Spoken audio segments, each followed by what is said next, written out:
بسم اللہ الرحمن الرحیم۔ تمہارے لیے باعث خیر و برکت ہے اگر تم مومن بن جاؤ۔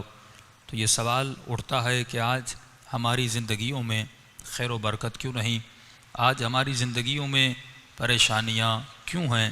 آج ہماری زندگیوں میں وہ سکون اور وہ اطمینان کیوں نہیں جو اہل بیت کے ماننے والوں کی زندگیوں میں تھا کہ اگر میثم تمار کو سولی پر لٹکایا گیا لیکن پھر بھی اعتماد ہے، اعتبار ہے، اطمینان ہے، بازو کاٹ دیے جاتے ہیں لیکن پھر بھی اطمینان ہے، پاؤں پر کیلیں ٹھوک دی جاتی ہیں لیکن پھر بھی اطمینان ہے، منہ سے زبان کو نکال کر کاٹ دیا جاتا ہے لیکن پھر بھی اطمینان ہے۔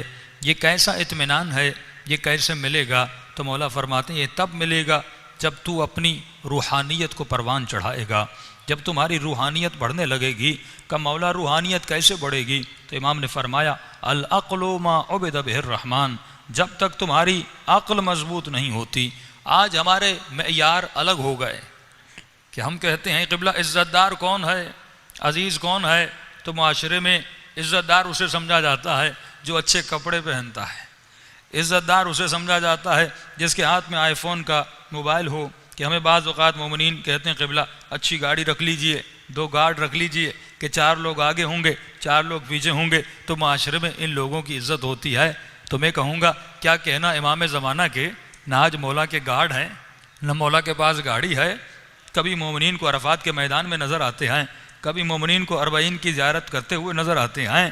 تو فرمایا ان اکرمکم عند اللہ اتقاکم، اللہ کے نزدیک اگر باعث عزت کوئی ہے، اگر معیار عزت خدا کے لیے کوئی ہے تو فرمایا وہ معیار تقوی ہے۔ یعنی ہماری زندگیوں کے معیار الگ، اہل بیت کی زندگیوں کے معیار الگ، بس ایک ہی معیار رہ گیا، صرف مجلس میں آنا، ماتم کرنا، عزاداری کرنا۔ مولا فرماتے نہیں، جب تک تمہارا مکمل طرز زندگی اہل بیت جیسا نہیں بن جاتا تب تک تو علی والا نہیں بن سکتا۔ جب تک تمہارے وجود میں روحانیت پروان نہیں چڑھتی، جب تک تمہارے وروج میں عروج روحانیت نہیں آتا تب تک تم امام زمانہ کی زیارت بھی نہیں کر سکتے، معرفت امام وجود میں نہیں آ سکتی۔ ہم شکل کو دیکھ کر اندازہ لگاتے ہیں، ہم لباس کو دیکھ کر معیار کا اندازہ لگاتے ہیں، ہم پہننے سے کسی کا گھر دیکھ کر اندازہ لگاتے ہیں، لیکن یہ مقام تعجب ہے جب رسول خدا کی زندگی کو اسٹڈی کیا گیا۔ جس طرح ہمارے شہروں میں کوئی شہر کا حصہ بالائی حصہ ہوتا ہے، کوئی نیچے والا حصہ ہوتا ہے، ہم نے شہر میں بھی تقسیم کر دی۔ یہ شہر کا حصہ امیروں کے رہنے کا حصہ ہے، اس شہر کے حصے میں غریب رہا کرتے ہیں۔ یہی تقسیم پوری دنیا میں ہو گئی کہ بھائی یہ امیروں کا علاقہ ہے، یہ غریبوں کا علاقہ ہے۔ لیکن کہتے ہیں مدینے میں بھی یہی صورتحال تھی،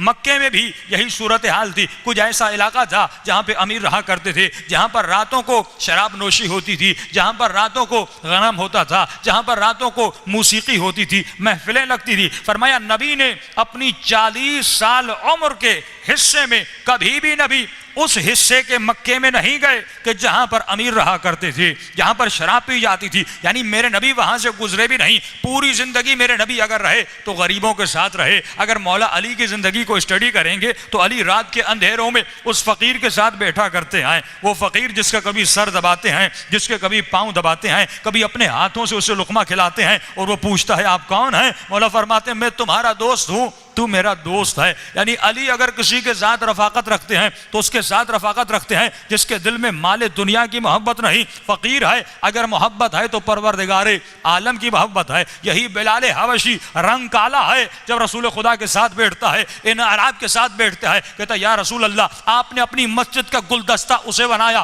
جو رنگ کا کالا ہے، جس کے بدن سے بدبو آتی ہے۔ یہاں تک اعتراض کیا یا رسول اللہ اسے تو اذان بھی کہنا نہیں آتی، یہ کہنا اشہد چاہتا ہے، کہتا اشہد ہے، یہ تو سین بھی صحیح سے نہیں کہہ سکتا۔ ایک مرتبہ نبی نے فرمایا کہ سین و بلال عندنا شین، بلال کا سین ہمارے لیے شین ہے۔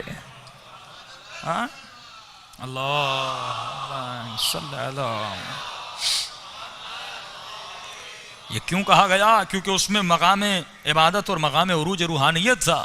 بلال کے اندر تقوی پروردگار عالم تھی۔ فرمایا اہل بیت تقوی کو دیکھتے ہیں، لباس کو نہیں دیکھتے، شکل و صورت کو نہیں دیکھتے، تمہارے قلوب کو دیکھتے ہیں، آئینہ دل میں دیکھتے ہیں اس کے اندر کتنا ایمان ہے، اس نے اپنی زندگی کو کتنا اہل بیت کے لائف سٹائل سے ملایا یا صرف اپنے طرز زندگی سے جی رہا ہے۔ یہی میثم تمار کی مثال لیجئے کہ میثم روحانیت کے اعلیٰ مقام پہ تھے کہ امام نے فرمایا میثم تمہارے ہاتھوں پر کیلیں لگا دی جائیں گی، تمہارے پاؤں پر کیلیں لگا دی جائیں گی۔ میسم ایک مقام آئے گا جب تمہاری زبان کو بھی کاٹ دیا جائے گا۔ لیکن یہ امام علی کا رفض دیکھیے، امام نے فرمایا میسم جب حجاج تجھے کہے گا کہ تو میری توہین کر، میسم میں علی اجازت دیتا ہوں تو میری توہین کر دینا، میں پھر بھی قیامت کے دن تمہاری شفاعت کروں گا۔ کہ مولا یہ ہو نہیں سکتا کہ میسم آپ کی توہین کریں، جس طرح آپ نے بتایا اگر اللہ مجھے 1000 مرتبہ زندگی دے اور 1000 مرتبہ اس سے زیادہ اور بدتر طریقے سے میسم کو مارا جائے یا شہید کیا جائے، مولا پھر بھی آپ کی جان، اپنی جان آپ پر قربان کرنے کے لیے تیار ہوں۔ اور فرمایا جب وہ مقام آیا، اس ملعون نے کہا میسم علی کو برا بلا کہو، میسم نے کہا میری جان میرے مولا پہ قربان، یہ زبان کبھی علی کی مخالفت میں کچھ بول نہیں سکتی۔ اس ملعون نے کہا میسم کو درخت کے ساتھ لٹکایا جائے، میسم کی ہاتھ میں کیل لگائی جائے، پاؤں میں کیلیں لگائی جائیں۔ فرمایا میسم لٹکا رہا۔ ایک مرتبہ میسم نے کہا تو مجھے سزا کیا دے گا؟ ان تمام سزاؤں کا میرے آقا نے مجھے پہلے ہی بتا دیا تھا۔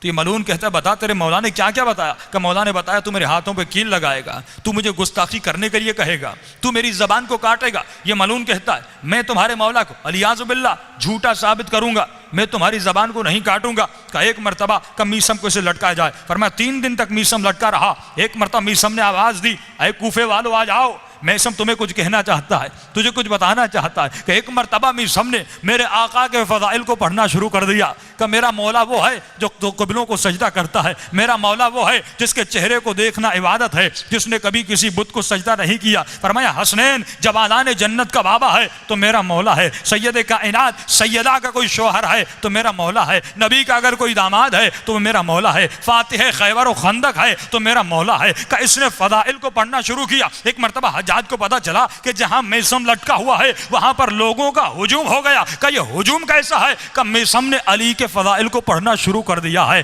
کہ ارے علی کے فضائل پڑھنا تو منع ہے، جلدی جاؤ میسم کی زبان کو کاٹو۔ پر میں ایک مرتبہ زبان کو نکالا گیا، یہاں پہ زبان کو کاٹنا چاہا۔ میسم نے کہا اپنے حاکم کو بتا دینا کہ میرا مولا سچا ہے تو جھوٹا ہے۔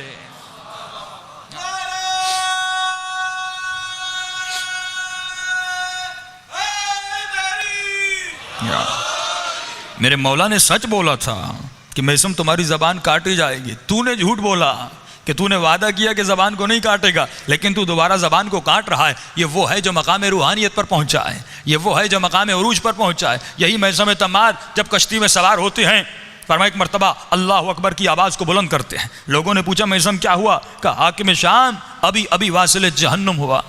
تو لوگوں نے کہا میسم تجھے کیسے پتا چلا؟ کہ جب شام پہنچے تو معلوم کرنا۔ ایک مرتبہ کشتی شام میں پہنچتی ہے، ان لوگوں نے معلوم کیا، کہاں پتا چلا واقعی حاکم شام واصل جہنم ہو گیا۔ تو انہوں نے جب وقت اور ٹائم کا معلوم کیا کہ کس وقت مرا، تو فرمایا بالکل اسی وقت مرا جب میسم نے اللہ اکبر کی آواز کو بلند کیا تھا۔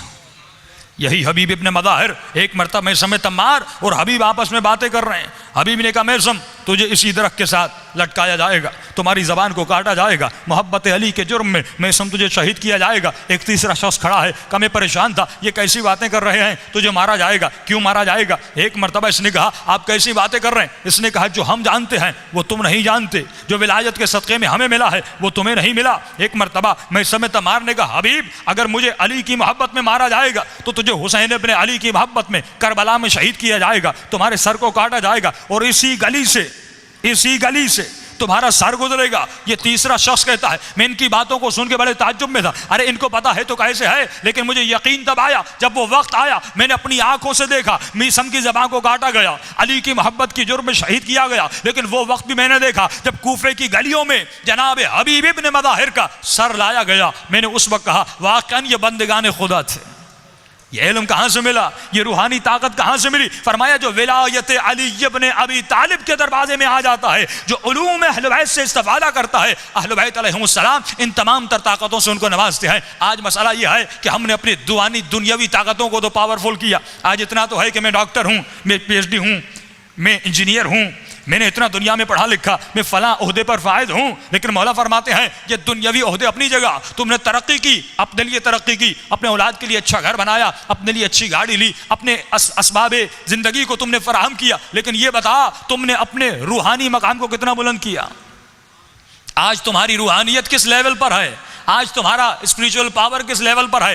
جو مقصد اہل بیت تھا کہ وہ اس تو اتمم مکارم الاخلاق، نبی فرماتے میں آیا ہی اسی لیے تاکہ تمہارے اخلاق کو عروج پر پہنچا دوں، تمہارے معیار اخلاق، تمہارا کردار کا معیار اتنا بلند ہو کہ فرمایا تو محسوس کر، لیکن یہ کھانا پینا، یہ چلنا پھرنا، یہ سونا اٹھنا، یہ ازداد اولاد، یہ تمام تر صفات تو اللہ نے حیوانات میں بھی رکھی ہیں، لیکن مقام انسان کیا ہے؟ مقام انسان و انسانیت یہ ہے کہ انسان اپنا روحانی مقام بلند کرے، کہ اگر یہاں سے سلام کرے اور کہے السلام علیک یا ابا عبداللہ، اس کے کان یہ سننے کی طاقت رکھیں کہ مولا اسے جواب دے۔ کم از کم 60-70 سال کی زندگی میں ایک مرتبہ اپنے مولا کی زیارت کر پائے، کم از کم 60-70 سال کی زندگی میں ایک روحانی اشارہ دیکھ پائے، وہی اشارے جو میسم کو ہوتے تھے، وہی جو حبیب ابن مظاہر کو ہوتے تھے، وہی جو آیت اللہ بہجت کو ہوتے تھے، وہی جو آغا مشکینی کو ہوتے تھے، وہی جو آغا مرعشی نجفی کو ہوتے تھے۔ یہ بھی آپ کی طرح میری طرح جیتے جاتے انسان تھے، لیکن انہوں نے اپنے روحانیت کے پاور کو بڑھایا، انہوں نے اپنی روحانیت کو بڑھایا۔ کہ مولا یہ روحانیت کیسے بڑھے گی؟ پہلی بات امام نے فرمایا العقل معبد الرحمن، اپنی عقلوں کو بلند کرو۔ آج کل کے معاشرے میں جوانوں کو چاہیے اپنی عقلوں سے سوچیں کہ مولا فرماتے ہیں کہ تفکر الساعہ افضل من 70 سنہ عبادہ، 1 گھنٹے کا سوچنا 70 سال کی عبادت سے افضل ہے، کیونکہ اس سوچ کے ذریعے تو خدا تک پہنچ سکتا ہے، اس سوچ کے ذریعے تو ولایت تک پہنچ سکتا ہے۔ آج شیعت کے تمام تر اختلافات کو اگر جمع کیا جائے ایک کتاب میں تو اس کی وجہ یہ ہے کہ ہم عقل و عقلانیت سے دور ہو گئے۔ اگر عقل و عقلانیت ہمارے مذہب میں آ جائے، ہم یہ سوچیں کہ ہمیں علم کہاں سے لینا ہے، ہم یہ سوچیں یہ تمام تر دلائل مذہبی اور تمام تر دلائل عقلیہ جو ہیں یہ کیسی ہیں، یہ عقل کے ذریعے سے حل ہوتی ہیں۔ مین ترین پوائنٹ ہمارے اصول دین ہے کہ مولا فرماتے جو انسان نماز سے دور ہے، جو عبادت سے دور ہے، جو ذکر خدا سے دور ہے، اس کی وجہ یہ ہے کہ اس کی توحید سب سے زیادہ کمزور ہے۔ فرمایا اگر توحید مضبوط ہو جائے تو انسان خدا کی عبادت کرنے لگے، اگر توحید مضبوط ہو جائے انسان تسبیح پروردگار عالم کرنے لگے۔ اہل بیت نے فرمایا ہم خدا کے اتنے قریب اس لیے تھے کیونکہ ہماری توحید مضبوط تھی۔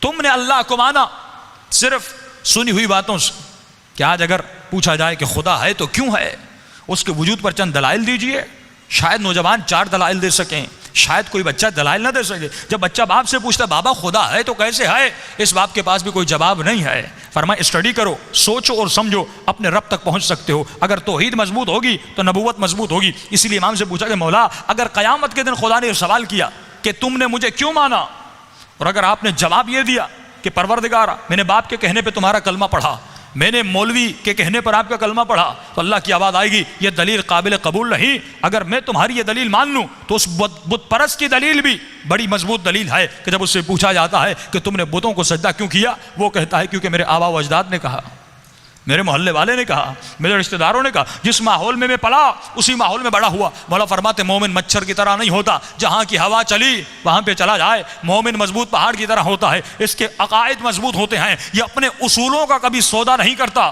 اس کا سر کٹ جاتا ہے لیکن اپنے اصولوں سے نہیں ہٹتا، اس کی جان چلی جاتی ہے لیکن اپنے اصولوں سے نہیں ہٹتا۔ تو پہلے معیار توحید ہے، اب اللہ کی آواز آتی ہے، اللہ خدا کو انسانوں کو چیلنج دیتا ہے کہ انسان تو کبھی متکبر بن جاتا ہے۔ کل میں نے تکبر پہ بات کی، عزت پہ بات کی کہ متکبر بس اللہ ہے، عزیز بس اللہ ہے۔ ہم نہ متکبر بن سکتے ہیں نہ عزیز بن سکتے ہیں۔ بندہ رب کے سامنے ذلیل تو ہو سکتا ہے، عزیز نہیں ہو سکتا۔ فرمایا تمہاری عزت اسی میں ہے کہ تو خود کو رب کے سامنے ذلیل سمجھے۔ اب اللہ کی آواز آتی ہے انسان متکبر، تو نے خود کو خالق سمجھا، تو نے جہاز بنائے تو نے خود کو خالق سمجھا، تو نے گاڑیاں بنائیں تو نے خود کو خالق سمجھا، تو نے موبائل بنائے تو نے خود کو خالق سمجھا۔ لیکن اللہ چیلنج دیتا ہے، جب انسان کی کمزوری خدا بیان کرتا ہے تو انسان کی کمزوری کی نفس پر خدا ہاتھ رکھتا ہے۔ سورہ حج میں فرمایا انسان تو مغرور بن گیا کہ تو نے چاند پہ سفر کیا۔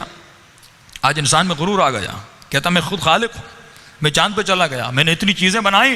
لیکن یہ شے یاد رکھی کہ اہل بیت فرماتے تو جتنی چیزیں بنائے گا وہ چاہتا قیامت تو بناتا رہے، لیکن تیرا کمال یہ ہے کہ تو جو بھی چیز بناتا ہے کسی شے سے بناتا ہے۔ یعنی اگر آپ نے جہاز بنایا تو کس سے بنایا؟ لوہے سے بنایا۔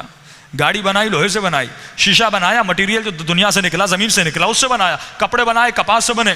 یعنی تو جو بھی چیز تو بناتا ہے کسی شے سے بناتا ہے، لیکن تیرا رب وہ ہے جو لا شے سے شے بناتا ہے۔